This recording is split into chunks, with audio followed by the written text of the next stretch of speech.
Good day to you. I thought I'd begin by showing you some Mexican painters painting the outside of the front of our townhouse.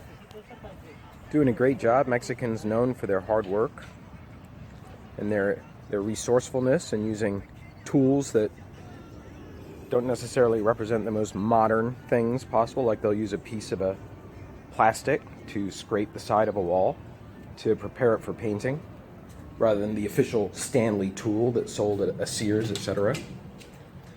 And I thought I'd show you those guys because they're not people that I personally will be intimate with, but they are people who I have let into my intimate setting of my household, or at least the outside of it. And who knows, maybe I might snap a photo of them, or somebody else snaps a photo of them, and suddenly this private thing, painting my house, goes on somebody's social media network, and it becomes part of a personalized network that's made public, if you're following the line of thinking in this book. So this book continues on with that line of thinking and others, as it really drills down into the idea of intimacy and what intimacy involves when it is mediated by social media use. So that's where this chapter takes off, and I hope you did note that the author is for the first time saying this is her contribution to the field of the study of social media. In essence, she's contributing a theory of mediated intimacy. So that makes it, to me, more interesting to read this chapter, and I do think that it's a chapter that starts to bring a lot of ideas that we've talked about so far in this class and that you've read about, brings them to a head in a nice crisper way than has been done in previous chapters. And I don't know if you feel the same about that. At any rate, let's get to the material. The first point that I want to make is that social media today, it's a point that's been made before, social media makes friendships more fluid for intimacy and companionship, more fluid. In the past, imagine if you could, I know it's really difficult, you've never lived in this time period, but imagine a day where you lived in a village and you would go around about your day, and who do you come into contact with? It's very confining. You'll pass people on the same path, especially if it's a very small village. You pass the same people every day, and you don't have a lot of control over who you meet, and there's not a lot of selection if you want to find a mate within that village to spend the rest of your life with, or friends to find. There's not a lot of variety, and it's somewhat regulated by forces out of your control. Like, is that family friends with your parents? And maybe if they aren't, maybe you never had the opportunity to be friends with their kids. That kind of a world is so far different from the world today, where you meet somebody, they give you a business card, you talk to them as a waiter, and you're waiting on their table, and you meet them, and then for both of those circumstances, business card or the meeting, you end up exchanging social media information, or you try to find them on Twitter to follow them, and you find them, you're successful. Today, social media make friendships and the intimacy that comes with it and the companionship much more fluid, fluid like a liquid. It's moving all the time. Now, there's an interesting definition of intimacy that the book proposes early on. I'm not sure I agree with it, but it's something to, I think, ponder. It is that intimacy is a means of expression and affective fulfillment. I hope you caught that definition. Affective means our emotions. So intimacy is nothing more than expressing ourselves, and then we have needs that need to be met for affection, and social media provides that through or intimacy is provided on if social media satisfy those two conditions, expression and affective fulfillment. That's something for you to think about. Do you get that from your social media use? Now, then the book goes into these elements, and it talks about the elements that, in the author's opinion, make up mediated intimacy. I'm not going to go through them each and every one because there's just a lot of them, and it will sound like a kind of a laundry list, but I want to draw your attention to them because I definitely want you to make sure that you check these out. This is her very cutting-edge research that we're talking about here. So highly personalized channels of communication, a personalized network public, et cetera, et cetera. There's a list of them on page 164. I want to highlight some of them in her theory and branch off of those with my own thoughts. So the first one is that personal networks are also made public. That's the way that I started this video with today, about how something innocent like somebody going over somebody's house to paint could end up becoming a private moment on a public network. And that's, I think, a very strong part of this book, that it points out that the things that in the past that we did with our personal lives and all the mementos that go along with it, including stuff that's captured in photos, that used to be very private. It stayed in your bedroom. It was in a book, a photo album, and then later it was on a camera, and that was just in your pocket. And then it became something that we put willingly onto social media. So it's this idea that personal networks, the people that we have personally established contact with and are comfortable with enough to be in a communicative relationship with, we are making that public. And because of social media's affordances, because of the way that social media are used as opposed to a book or a magazine to communicate, if comparing social media communicating to those, social media is much more informal. In fact, the author claims that casualness and spontaneity are part of the affordances of all social media platforms. A casualness. I wonder myself right now, would I be wearing a tie if I was in the classroom? I probably would. But something makes it easier for me to be able to do this. Maybe it's the weather here in Mexico, but is it the social medium that makes it easier to have an informality that results in casualness and spontaneity, just striking up? How many people have you spoken to today that you didn't intend on speaking to on your social media platform, but you did because a spontaneous thought occurred to you to do that? That's a question that you can maybe answer in the context of this point. But then also, the book makes a point, and I'm sure that you can relate to this, that there's a lot of banality on social media. The banal, the mundane, the boring, right?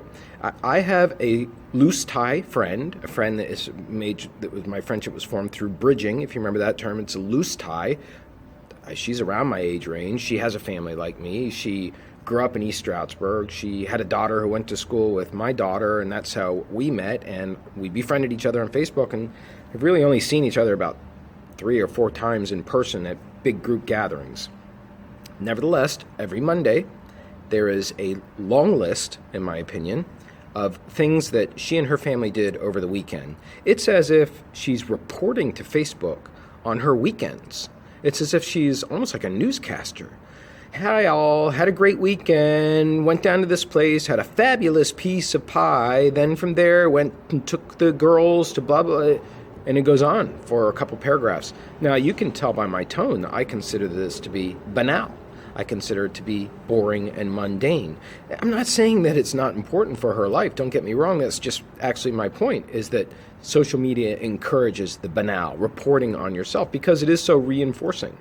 And to extend off of this idea with my own thought is when people post stuff like that on whatever social medium they post on, they are really doing it for themselves, are they not? Are they not the chief audience for what they are posting? It seems like it's for somebody else, but it's not. It's for themselves. You can answer that question. Now, the book does talk at one point about how friendship is so important in the social media world. There's a whole ritual of friendship, right, that you go through. We ask and accept to be a friend or a follower. We're using that term generically here. When you go through that, it's a ritual that didn't exist prior to social media, and it involves the official clicking of a computer key or a thumb press to lock in that person as a friend of friend status. So friendship is so important that, and this is what I'm not sure if you'll agree with, that people rank their friends. They rank their friends on a regular basis. 1, 2, 3, 4, 5, 6, 7, 8, 9, 10. Those are my top friends, and 1 is different from 4, is different from 8. You can decide for yourself if that happens. I do think that people say, okay, this is sort of a friend, that's not a friend, this is a really good friend, but I'm not sure about ranking. The chief way that social media have got us together, both in the last chapter talking about together as a community, and also have got us together into intimacies that are different from the past, social media, is because social media revive past connections. They make it possible for people to be in touch with people they wouldn't normally have been in touch with because they moved away from them, or because they broke up with them, or because there was a tragedy that took the person away for a while. Whatever the reason that you split up from them, so to speak, in the past, the chances would be very slim of that person resurfacing into your life.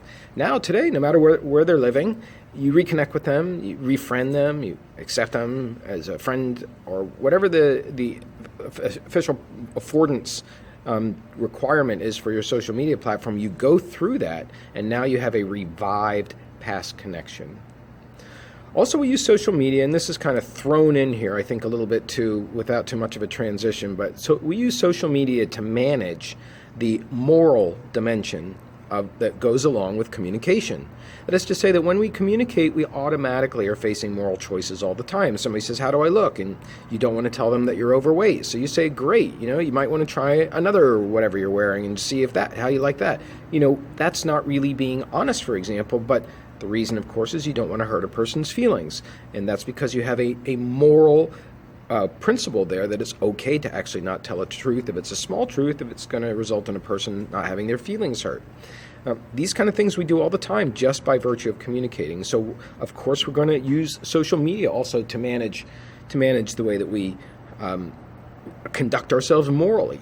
When do we decide to unfriend somebody, and how big of a deal is that to do that to somebody? I've had people say to me, I saw that you unfriended me, Rob. Well, I thought, geez, I didn't know, first of all, that it would be that offensive, and second of all, I didn't realize that it would be something that he would have to say something about publicly, as if he realizes that whatever I did was a very severe thing to do. I don't know, that's just the way I read it, but this whole idea that social media allow us to manage the moral dimension of communication is throughout all the affordances of your social media platform. When do you post? What do you post? Whose posts do you respond to? In what ways do you respond to?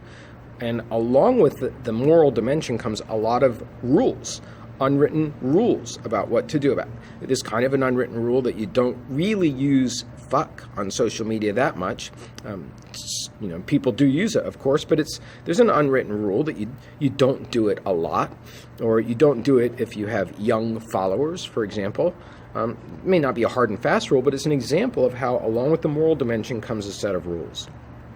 Here's an interesting claim by the chapter as well. The chapter claims that social media compel, I think that's the right word there, compel us to experience our autonomy. Now, I'm putting in my own words there a little bit. Social media compel us to experience how we are our own separate beings. That's what autonomy is, right? Is that we get to make the decisions in our lives. We are responsible for our actions. I and I alone. You have to put it in the first person there because it's all about you as a separate entity capable of existing in this world and making decisions to conduct yourself in this world. Social media highlight that autonomy for us. I get this after I'm done recording this video to make sure it came out all right. I'm going to watch it and see if there's anything I want to use in my discussion question. But at the same time, I'm seeing what I'm like on the video, and you do that every day that you look at your profile picture without even sometimes consciously realizing it. You are studying yourself as a separate autonomous being. Social media also, in going back to the previous idea about how it revives past friendships, also social media helps us construct, this is similar, helps us to construct personal biographies. It encourages us, right? Like Facebook's TBT, Throwback Thursday. It's if people feel that they have to raise their hand and say, I'm here present for class. Here's my Throwback Thursday. Here's my TBT. Like, I'm sorry I'm late, almost. Like, this is what's expected of me. This is something that everybody does. And it's really, is it really a kind of narcissism? I think that has to be mentioned at some point in this class. The book doesn't do it early enough, in my opinion, that social media has led to an increased narcissism. The whole idea of the selfie is a concept that would have been considered too vain for past generations. Oh, don't be so interested in yourself in public.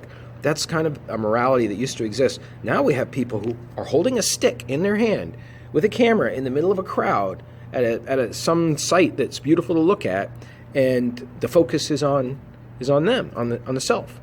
And there are people who post photos of group photos. Here's so-and-so's birthday, but they happen to be the person that's front and center in the photograph, and here's the birthday person off to the... You know what I'm saying, right? It's really brought on a kind of narcissism to encourage people to fall in love with themselves and to make that public on social media. Now the book does go into, in the very back end, the most serious area of claims that it makes, and also the most serious area to think of for you as you go forward beyond this class and in your use of social media. And that is, to what extent is it commercialized, and it is taking over your very basic ability to function as an autonomous human being, that you're not making your own decisions anymore. That, think about the shirt that you're wearing right now. Is it a brand name shirt? Do you have that brand clearly displayed while you walk around?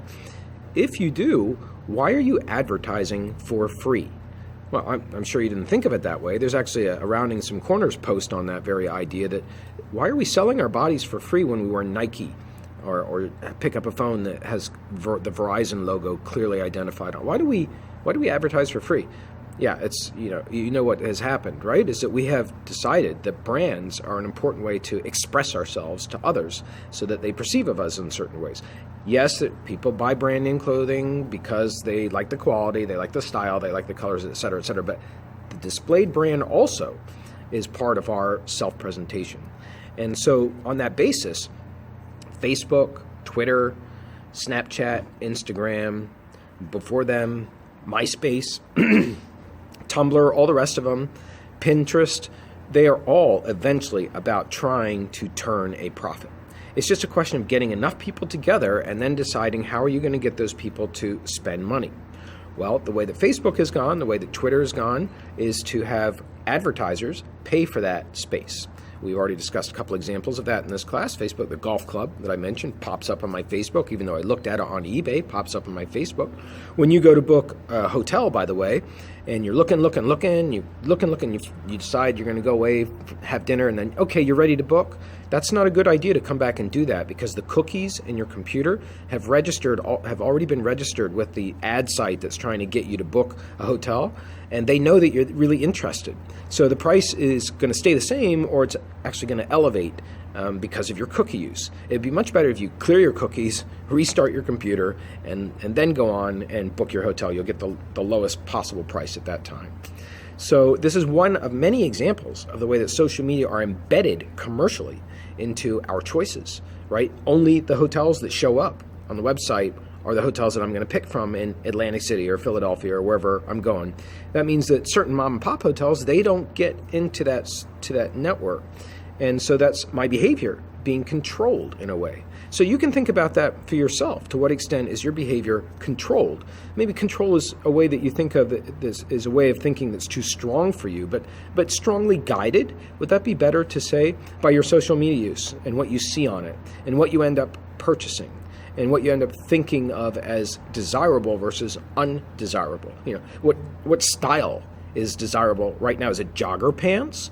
Well, why weren't jogger pants important 10 years ago? Oh, because they didn't explode onto the social media scene and become a fashion symbol in a rap video. Social media is commercialized. You may not be paying, out of pocket when you're looking at your Facebook or tweeting or putting a story on Snapchat or a photo on Instagram, but all the while, that information that is readily available because of when you hit send, all of that is being collected. It's being collected, and it's being used by Facebook. It's being used by eBay. It's being used by really almost every media site that you visit. And it's being used to try and monetize that content, try and turn it into a profit so that you end up paying for something because it was advertised on your social medium, and that social medium got paid by the advertiser. That's the way that our social media are generally developing.